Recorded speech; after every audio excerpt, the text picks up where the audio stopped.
So I set up the induction hub temporarily just on this little stool.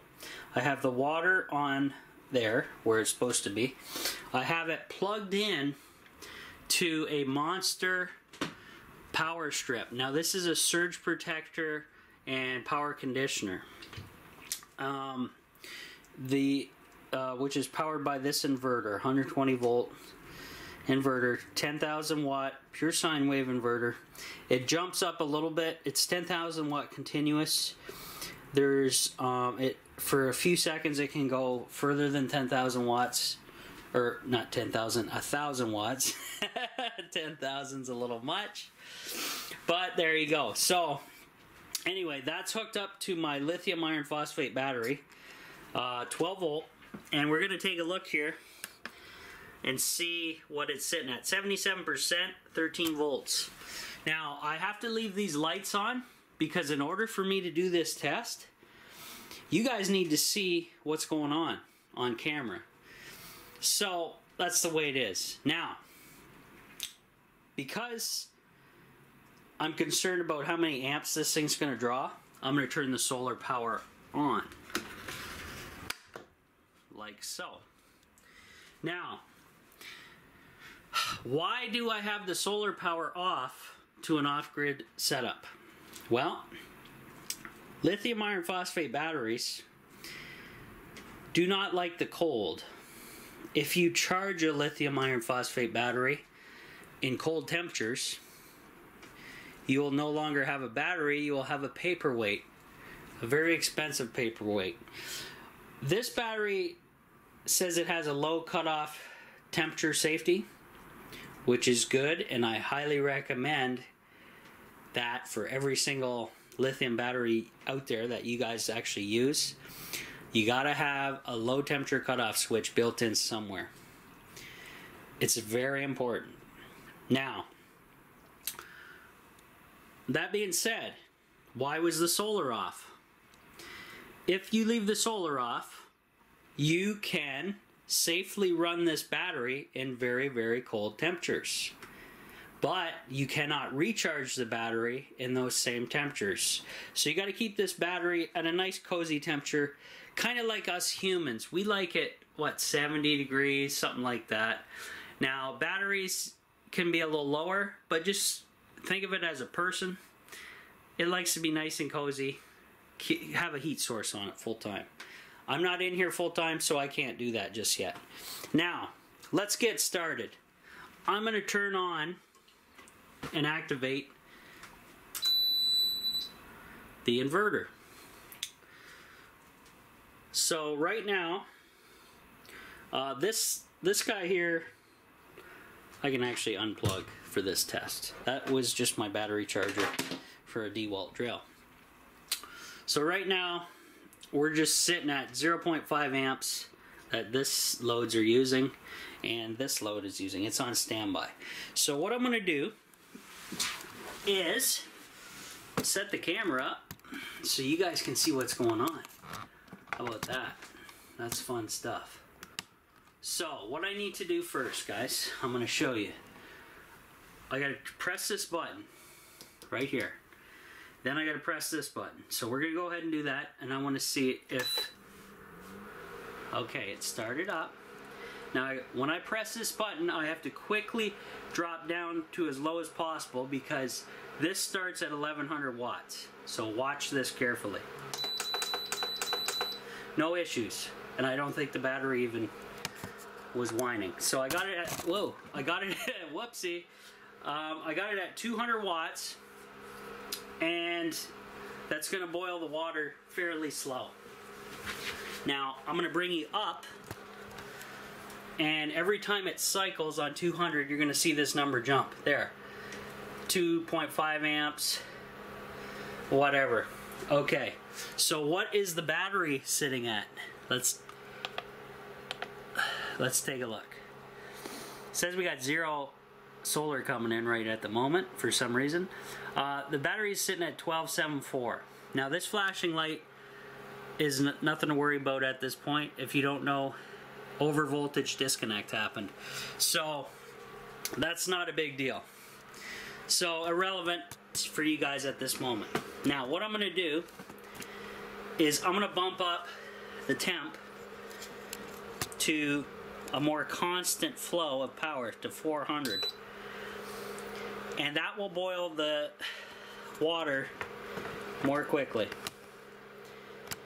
Now, before I go ahead and do that, let's show you. Now we're bumped up to 4 amps and slowly alternates. That's how these induction stoves work. They cycle on, cycle off. Now we got some solar coming in, a couple amps coming in to recoup the power on the settings. Now I can crank this right up to 600 now to really get it going. And we're gonna see where we get up to. Steady 5 amps. Okay. Let's see what we're at here. Okay, now it's bringing in 11.65 amps to the battery, and the battery's sitting at 12.5.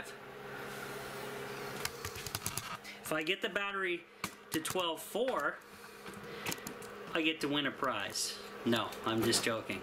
What that does is it will override that overvolt disconnect and charge the battery normally, as it should be.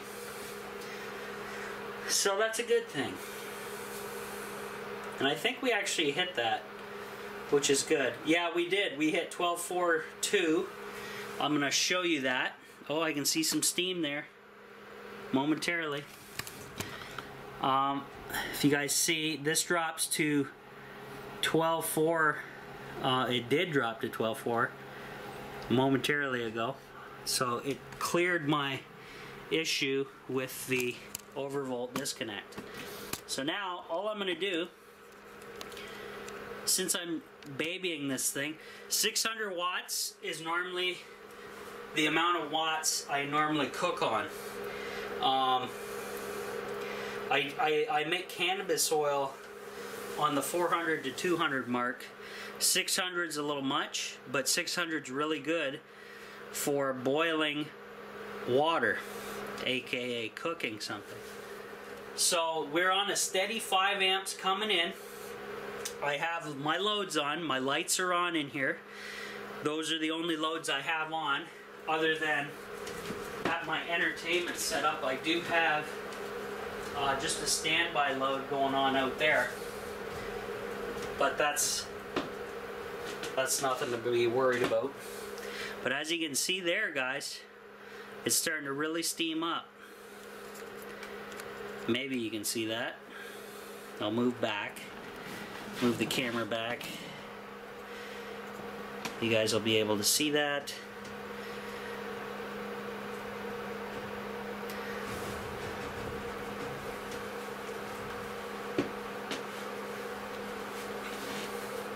So this is at 600 watts on my induction hub. It's pulling a constant 5 amps of at 120 volts from this battery. Now I'm going to take a look at this battery. The battery is actually at 47% discharge rate. So that takes quite a bit out of the battery. So what I'm going to do, drop it from 600 to 200 and let the battery recover a little bit. And it did almost instantaneously there, which is good.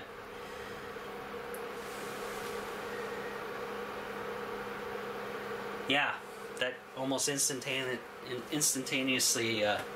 did that. But as you can see, guys, this thing is still steaming away fairly decent, even at 200. Now, obviously, you can cover, if you're cooking something in a pot, you can cover it up with a lid, cook even faster that way. But this is for demonstration purposes. So right now, the battery's recovered almost instantaneously. I'm gonna bump it up to back to 400. That way you guys get to see more of a rolling boil going on.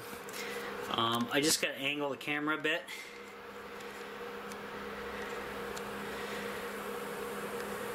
There you go. You'll be able to see the induction hub going to town here.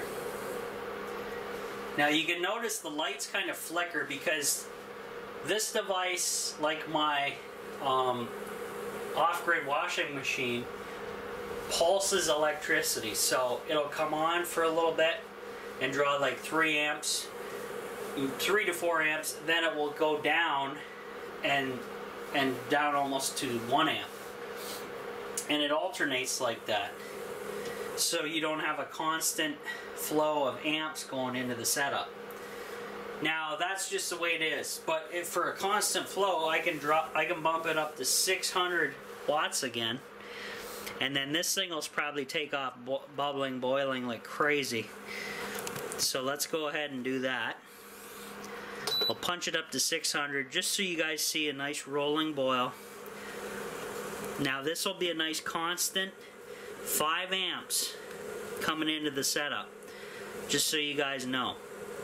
Now this is really going to start taking off, and I will literally have to shut the power off to this setup on the induction stove, because it'll start doing a rolling boil and want to go outside of the cup. Let me zoom back a little bit so you can kind of tell. So this is a constant 5 amps. This is constant heat, and now as you see, it's really starting to bubble, bubble, bubble. And now I'm going to hit the power button before it boils over, and we have a hell of a mess in the tiny house. How about that? So let me hit the button. It's actually staying put, which is not bad, but you guys can see that. This is off-grid electric cooking at its finest with an induction hub. I am completely and utterly impressed with this battery. See, I don't even have to shut it off. I got it to the perfect water level actually for this cup. So that's pretty amazing. Unbelievable, guys. So we're at 600 watts steady.